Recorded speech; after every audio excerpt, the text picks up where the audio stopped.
let me turn to you. What was it like for you watching from home what transpired in the house this summer? Yeah, I mean, it was extremely disappointing.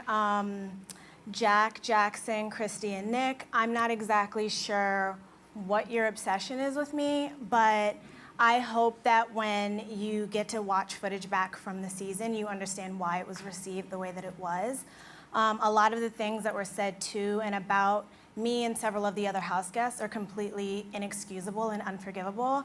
And I hope that you can leave this experience better people than you came in as. Let me give them a chance to respond. Jack, I'm going to start with you.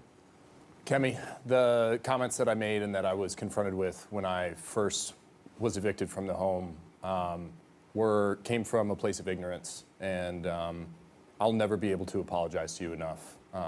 You are a beautiful person, and you're a great person.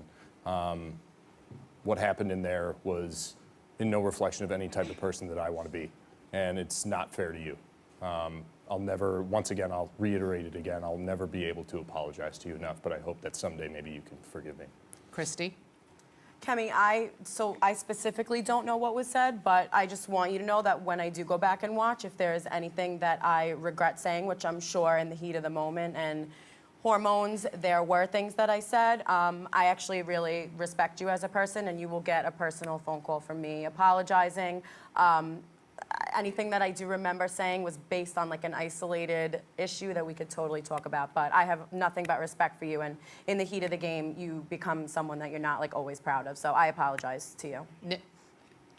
Jackson, Mickey. I'm not sure what is in reference here, but I do know that the only issues I ever had with Kemi on a personal level was when something was said about Jack and I cooking, that she sees through like the good old boy kind of thing that we were told.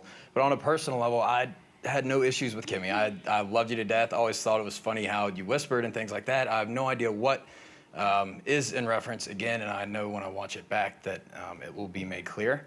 But if at any point offended you on a personal level, I'm very sorry.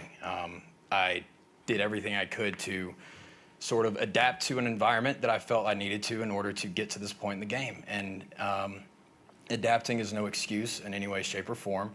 But I do like you as a person, and I'm sorry if I ever offended you or upset you, genuinely. Do you accept the apologies you heard right here, Kemi?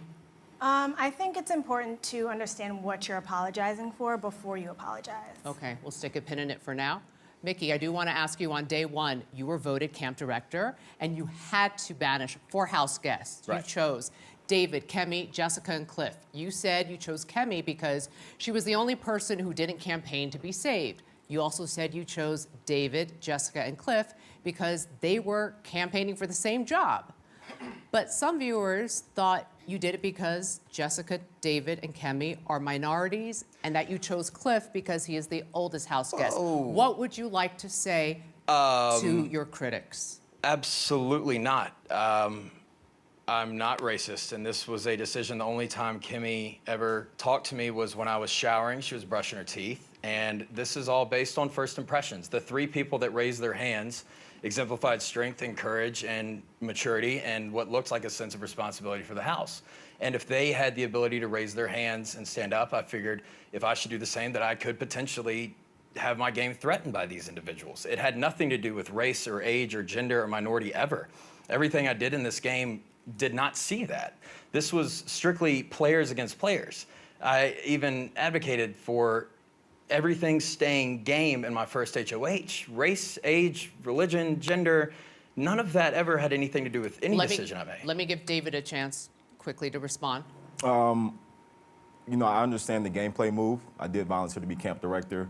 And even I had 2 weeks to think about it. Like, was it minority thing or was it gameplay? And I came to the conclusion that it was gameplay, just based on the evidence that I saw.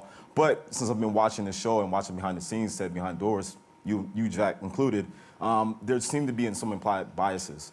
Obi's pointed it out, Kemi's pointed it out, and you guys will be able to see it and have a chance to talk about it, have a conversation in the future, but I hope you guys are able to become better people as a result of the actions you took in the house. Thank you, David. I have to get to the juryman, to the showmans. I have to get to Nick. Nick, you told Bella, I'm going to learn Mandarin for you. I love you. And then in the jury, we see a juryman's with Kat. What do you have to say to Bella? Yeah, I don't I take responsibility for my actions. Being in the house with Isabella was amazing, and I don't take anything back that I had said. I just suppose that when I got out of the house and I got into the jury house, my mind just went in the direction where I felt that I had feelings for Kat, and I guess I just pursued them. It wasn't anything against Isabella. I wish that nothing got shown. I wanted to talk to her first and not let her see it, but Let me give it is Bella what a it is. chance. Absolutely. Bella, what would you like to say? Nick, Yes. Final moments. when you made a commitment to me, you know, I said, just please don't make me look stupid. And you made me look stupid. So I was really, really hurt by that. And you know what? No one deserves to feel that way. Thank you all.